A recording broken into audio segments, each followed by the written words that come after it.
tout simplement.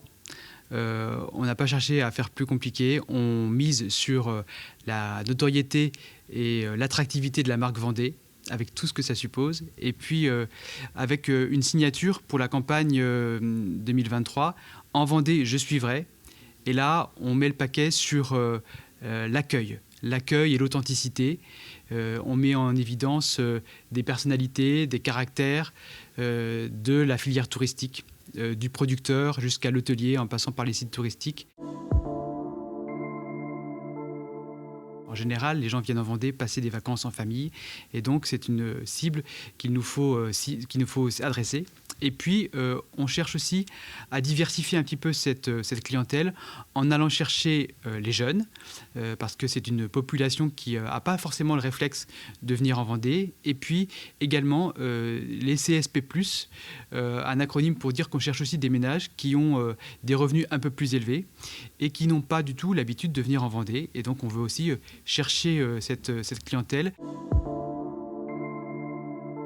Il y a une grande campagne qui débutera à la télévision sur les chaînes du groupe TF1 le 26 février prochain. Et puis une campagne qui va commencer le 25 janvier jusqu'à la fin du mois de juin sur tous les supports digitaux.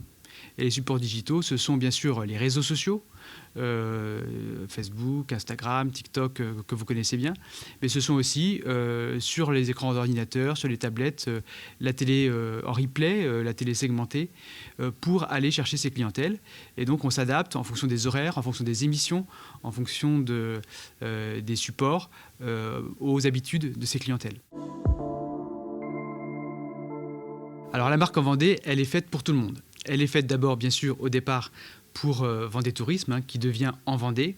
Mais dans les échanges qu'on avait eus il y a quelques mois avec les professionnels, ils nous ont dit nous, on est fiers d'être vendéens, on veut promouvoir à travers notre produit la Vendée, et donc comment on fait?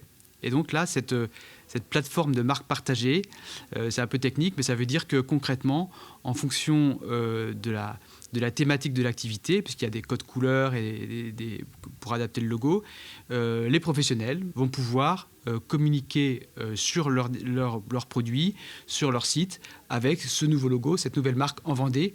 L'idée, c'est que on joue collectif, encore une fois, sur cette marque-là, et que tout le monde se l'approprie, et plus on la verra, mieux ce sera pour les professionnels et puis pour la Vendée en général.